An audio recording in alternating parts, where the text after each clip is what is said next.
Hello friends, எல்லாருக்கும் வணக்கங்க. கலாஸ் ரெசிப்பியில் இன்றைக்கி நம்ம ரெகுலராக பண்ணுற முருங்கைக்காய் சாம்பாரை எப்படி டேஸ்ட்டாக பண்ணுறதுன்னு இந்த வீடியோவில் பார்க்கலாம் வாங்க.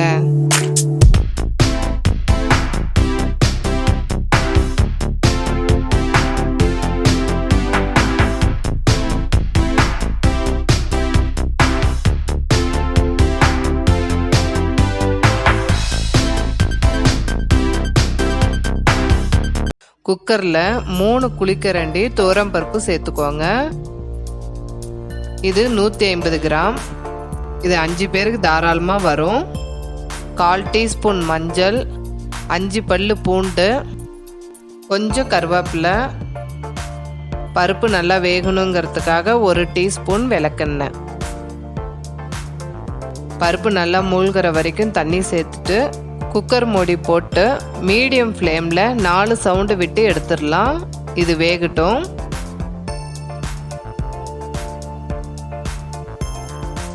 சாம்பாருக்கு தண்ணிக்கு பதில் அரிசி தண்ணி யூஸ் பண்ணிங்கன்னா டேஸ்ட் நல்லாயிருக்கும். கொஞ்சம் எடுத்து வச்சிடலாம். இந்த அளவு புளி எடுத்துருக்கேன். இது அரிசி தண்ணியில் ஊற வச்சிடலாம். இந்த சைஸில் 3 தக்காளி எடுத்து கட் பண்ணி வச்சுருக்கேன்.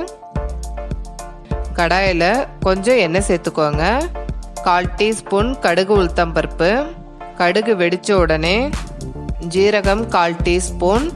ஜீரகம் பொரிஞ்ச உடனே சின்னதாக கட் பண்ணி வச்சுருக்க 1 பவுல் சின்ன வெங்காயத்தை இது கூட சேர்த்து நல்லா வதக்கிக்கோங்க. நீங்கள் பெரிய வெங்காயம் கூட சேர்த்துக்கலாங்க.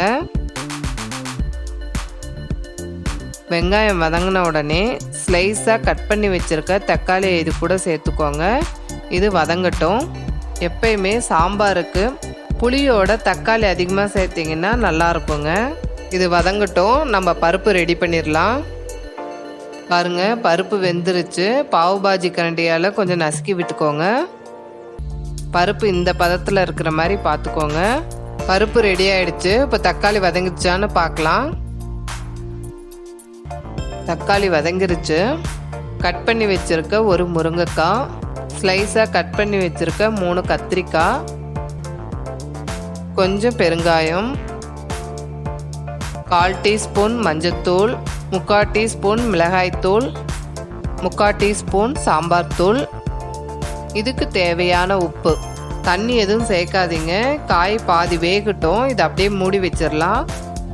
எப்பயுமே காயும் சாம்பார் தூளும் மிளகாய்த்தூளும் டைரெக்டாக பருப்பில் சேர்க்காதீங்க. இந்த மாதிரி வதக்கிட்டு சேர்த்திங்கன்னா டேஸ்ட்டு நல்லாயிருக்கும். நீங்கள் சாம்பார் தூள் மட்டுமே சேர்த்திங்கன்னா அந்தளவுக்கு டேஸ்ட் நல்லா இருக்காது. காய் பாதி வெந்துருச்சு. இப்போ வேக வச்ச பருப்பில் இந்த வதக்கின காயை சேர்த்துக்கோங்க. 2 துண்டு மாங்காய் சேர்த்துக்கிறேன். இது ஆப்ஷனல் தான். கத்திரிக்காயும் முருங்கைக்காவுமே நல்லா இருக்குங்க. மாங்காய் சேர்த்துருக்கனால புளி பார்த்து சேர்த்துக்கோங்க. நான் கொஞ்சமாக சேர்த்துக்கிறேன். நம்ம எடுத்து வச்சிருக்க அரிசி தண்ணி இது கூட சேர்த்துக்கலாம். அரிசி தண்ணி இல்லைன்னா நீங்கள் நார்மல் தண்ணி கூட சேர்த்துக்கோங்க. எப்பயுமே புளி தண்ணி கொஞ்சம் சேர்த்துட்டு டேஸ்ட்டு பார்த்துட்டு அதுக்கப்புறம் சேர்த்துக்கோங்க. ஃபுல்லாக சேர்த்துட்டிங்கன்னா சாம்பாரோடைய டேஸ்ட்டே போயிடுங்க. எப்பயோ ஒரு நாளைக்கு நல்லா சாம்பார் நல்லா கலர்ஃபுல்லாக வைக்கணும் அப்படின்னு நினச்சிங்கன்னா காஷ்மீரி சில்லி பேஸ்ட்டு கூட 1 டீஸ்பூன் இது கூட சேர்த்துக்கலாங்க. நல்லா பார்க்குறதுக்கு அழகாக இருக்கும். ஸ்டவ்வை மீடியம் ஃப்ளேமில் வச்சு கொதிக்க வைங்க. காய் பருப்பு எல்லாத்தையும் சேர்த்த பிறகு நிறைய பேர் ஹை ஃப்ளேமில் வச்சுருவாங்க. அந்த மாதிரி வச்சிங்கன்னா பருப்பு மை மாதிரி ஆகிடும். டேஸ்ட்டு நல்லா இருக்காதுங்க.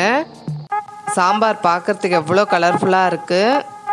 அவ்வளோதாங்க, மாங்காய் முருங்கைக்காய் கத்திரிக்காய் சாம்பார் ரெடி. இதை நீங்கள் ட்ரை பண்ணி பார்த்துட்டு உங்களுடைய கமெண்ட்ஸை எனக்கு ஷேர் பண்ணுங்கள். இந்த வீடியோ உங்களுக்கு பிடிச்சிருந்ததுன்னா கலாஸ் ரெசிபிக்கு சப்ஸ்கிரைப் பண்ணுங்கள். பெல் ஐக்கானை கிளிக் பண்ண மறந்துடாதீங்க.